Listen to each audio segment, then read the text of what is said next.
Welcome to Jola kitchen. இன்றைக்கி vegetable egg parotta எப்படி செய்யலாங்கிறத பற்றி இந்த வீடியோவில் பார்ப்போம். கோதுமை மாவு பிசைஞ்சு வச்சுருக்கேன், கேப்சிகம், முட்டைக்கோஸ், வெங்காயம் நறுக்கி வச்சுருக்கேன், 2 பச்சை மிளகாவை நைஸாக நறுக்கி வச்சுருக்கேன், கொத்தமல்லி கீரையும் நைஸாக நறுக்கி வச்சுருக்கேன்.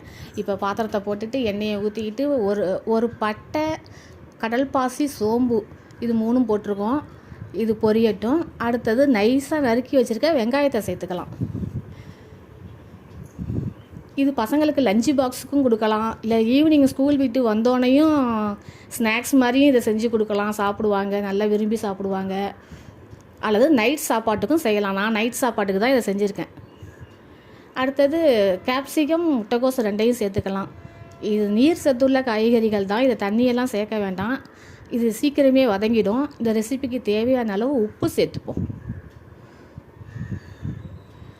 தண்ணியெலாம் எதுவுமே சேர்க்கக்கூடாது இதில்.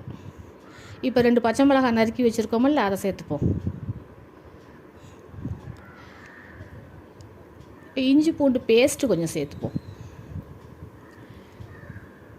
இது காரத்துக்கு மிளகுத்தூள், கொஞ்சோண்டு கரம் மசாலா தூள், இது 2 மட்டும்தான் இதுக்கு காரணம். இந்த பச்சை மிளகாய் இது 3 தான் இதுக்கு காரத்துக்கு சேர்த்துருக்கோம். கொஞ்சோண்டு மஞ்சத்தூள் சேர்த்துக்கலாம். இது ரொம்ப டேஸ்ட்டாக இருக்கும். இதை ஒரு டைம் செஞ்சு பாருங்கள். இதை ஒரு ஆள் 1 சாப்பிட்டா போதும், நமக்கு போதுமானதாக இருக்கும். கரம் மசாலாவும் பெப்பர் தூளும் சேர்த்துக்கலாம். நல்லா சுருளை வதங்கட்டும். இது வதங்கின பிறகு முட்டை சேர்த்துப்போம்.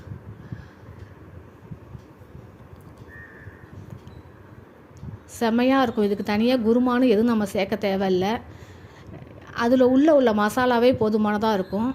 நான் எங்கள் குடும்பத்துக்கு 4 முட்டை சேர்த்துருக்கேன், அது போதுமானது எங்களுக்கு. அவங்கவுங்க குடும்பத்துக்கு இருக்கிற ஆளுங்களை பொறுத்து நிறையா சேர்த்துக்குங்க.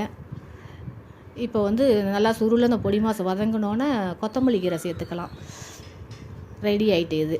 இப்போ ஒரு சப்பாத்தி திரட்டிக்கிட்டு அதுக்கு நடுவில் அந்த பொடி மாசம் வச்சு இது 4 பக்கமும் உள்ள மசாலா வெளியில் வராத அளவுக்கு மடித்து லைட்டாக நம்ம தேய்ச்சி சுட்டி எடுத்துட வேண்டியது தான். ரொம்ப வேலைன்னு சொல்ல முடியாது. ஆனால் எப்போதும் செய்கிற வேலையோட கொஞ்சம் டிஃப்ரெண்ட்டாக இதை செஞ்சோம்னா பிள்ளைகளுக்கு விரும்பி சாப்பிடுவாங்க. இப்போ லைட்டாக தேய்ச்சி நம்ம அதை தோசைக்கல்லில் போட்டு சுட்டு எடுத்துக்கலாம். இதுக்கு குருமா தனியாக தேவை இல்லைல்ல, அதனால் உள்ள மசாலா மட்டுமே நமக்கு போதுமானதாக இருக்கும். இருந்தாலும் நான் கெட்டி தயிரில் குக்கும்பரை நைஸாக வெட்டி போட்டு வச்சுருக்கேன். அதோட தொட்டு சாப்பிடும்போது இது செம்மையாக இருக்கும். நான் வச்சுருக்கேன் பாருங்கள். இப்போ உள்ள மசாலாவை காட்டுறேன் பாருங்கள், எவ்வளோ அழகாக இருக்குது பாருங்கள். இது மாதிரி டிஃப்ரெண்ட்டாக